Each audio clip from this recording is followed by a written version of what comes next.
Haven't done a review in a little while. I can't wait to start another video. I mean, get the ball rolling again. I can pick a random game out of my funny little hat here. Oh, for fuck's sake. Let's roll. No need for any of that dweeb story or character sections here. We're going balls deep. This is America. We have easy access to buy guns in this game. The main game mode is the 5v5 competitive matchmaking. Watch as you're paired with 4 Eastern Europeans in an intense best of 30 match against 5 South Korean professionals that have been playing since 1.6. CSGO is about tactics and strategically coordinating with your teammates to either push bomb sites on the terrorist side or hold positions to defend the bomb sites as the counter-terrorists. For example, on the cache map, a standard A site take would take you through A main. You'd want to pre-fire the angles to the right and on the cross, throw the smoke grenade, which bounces off of the box here to cover cross, blocking off most of the angles that the CT can hold, clear the bomb site and get the bomb down. Then from there are usually about 2 counter-terrorists per bomb site on cache, meaning there's going to be 3 people rotating Oh, brother, this guy stinks! Half the strategy is decided before you can even move during a round, in the buy phase. CSGO is an economy-based shooter, meaning that each weapon will cost varying amounts, and you can earn that money back through winning rounds, defusing bombs, and getting kills. Thank God it's not a bloody UK economy-based shooter, am I right, fellas? Up top. I am in agony. This introduces the concept of eco rounds, where your team doesn't have enough money to buy a full loadout, so you either all fully save and don't buy anything, meaning you have barely any chance to win, or you half buy, maybe a pistol or something or half armor, for a slight chance to win a round. You get incrementally more money back for each loss in a row, meaning that the save round here or there can be really good at resetting the pace of the game and evening the playing field. Not that any of that matters, as guaranteed you'll have that one guy that wastes all of their money on the eco round, despite the rest of the team saving. Daniel. Each weapon has a unique fire rate and spray pattern that you can spend 5,000 hours learning to perfect, but due to server settings, ping, and the slight RNG built into the game's recoil mechanics, it won't matter when you're hit with this. Much more utility to work with. Here he comes once again. The first base is a Dren. He's going to hit the ground there as Cold. Oh, what? A jumping double from Cold! Alongside the weapons, there's various utility you can buy, including defuse kits, smoke grenades, flashbangs. They also cost money, but you can only carry a limited amount, meaning you're not going to get any of this happening. And vote. You know that line? I'll flash him.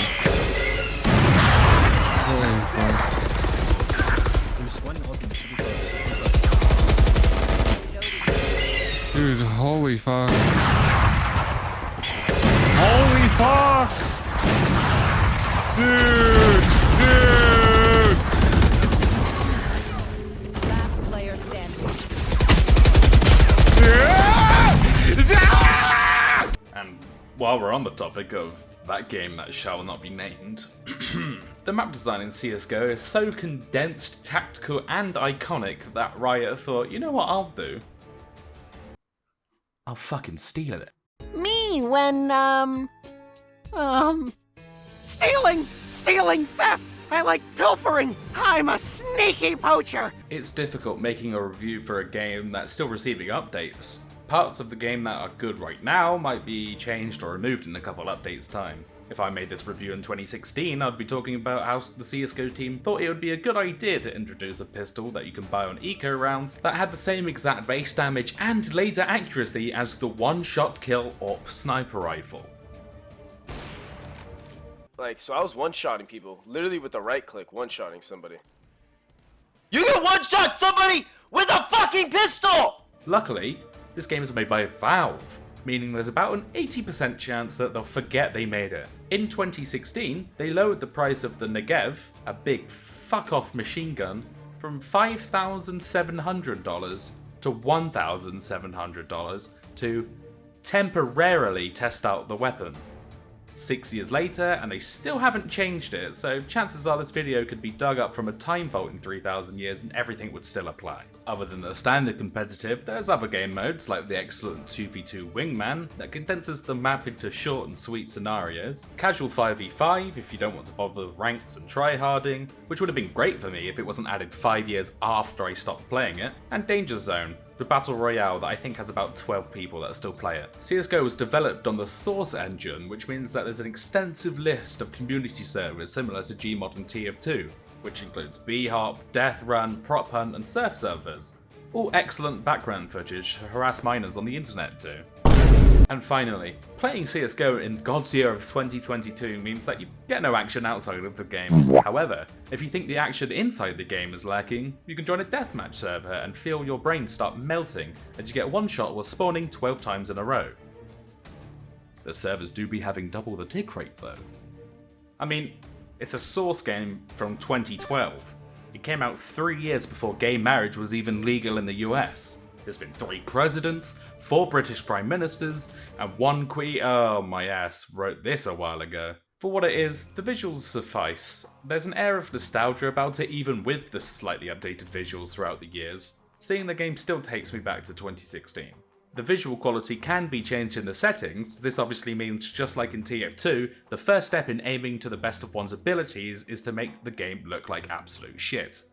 Instead of nice 2K 16:9 widescreen graphics, 4x3 stretched is goated with the Source. 4x3 stretched can definitely help with FPS if you're playing on lower spec hardware, and maybe helps with the aim as well, as enemies do appear slightly bigger on your screen. But now every time I swap back to the regular resolution of my monitor, everything looks incredibly stretched and tall. CSGO has been out for just over 10 years now, and the visuals have been slightly improved and tweaked over time. Right at the end of my daily grind with the game in about 2018, the long-awaited Panorama UI update happened, and aspects from Valve's Source engine are still being slowly transferred bit by bit to their Source 2 engine. I do think the new skins they've added are kind of shite though. Some of them completely blend into their environment. Makes it a bit pay to win in some situations. Even though there's a nice selection of music in the game, footsteps are so important to listen out for that day one lesson one is to turn off all the music, apart from maybe the 30 seconds to the bomb explosion and the MVP theme.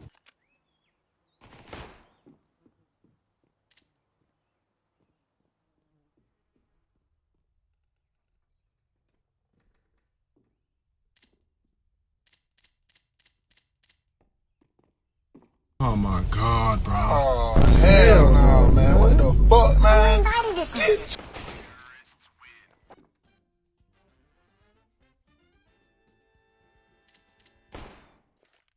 Yet again, not that it matters when that one teammate in Discord won't stop flapping his gums. Daniel.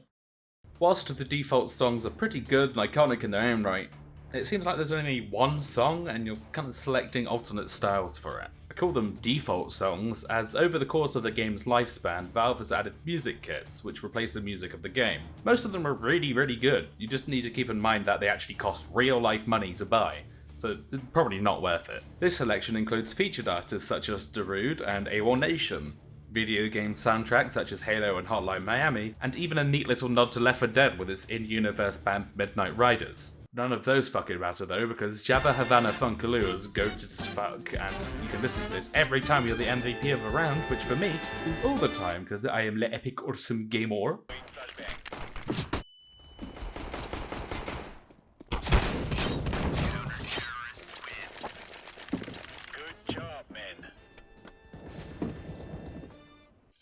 It's strange how a game can go from being objectively good with a solid gameplay loop and grounded realism-based tactics to the biggest unfair piece of shit within about 30 seconds.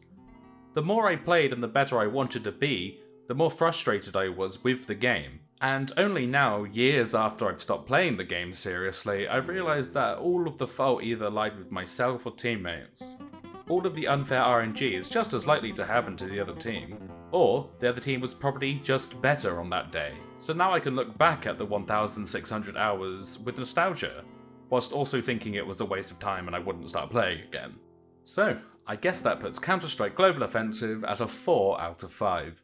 It's a good thing I didn't make this 4 years ago, or it would have been a 1. The best advice I can give is that if you're going to try playing the game, definitely play it with a group of friends and avoid taking it too seriously. If only there was a way to enjoy the fast-paced action and brilliant tactics that CSGO has to offer without actually having to put in the work myself, or the RNG of matchmaking. Oh, that's right, there's a pro scene.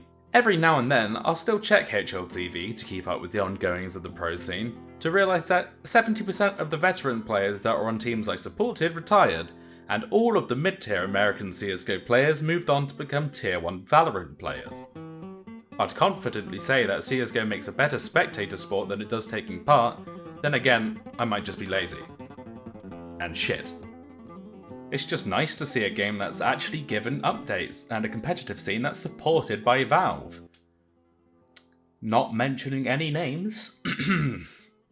If I had to pick one game from the entire history of the CSGO competitive scene to drive this point home, it would be the finals of the E-League Boston Major in 2018. FaZe versus the home field underdogs of Cloud9, who pulled back to overtime with the most insane comeback that included absolutely bonkers individual plays as well.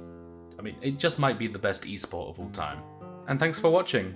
Please subscribe and I might make one more video in your lifetime if you're lucky. I'm also on Twitter and Twitch if you wish to witness the incoherent ramblings of God's drunkest driver. To sum up the CSGO review, please don't play Valorant.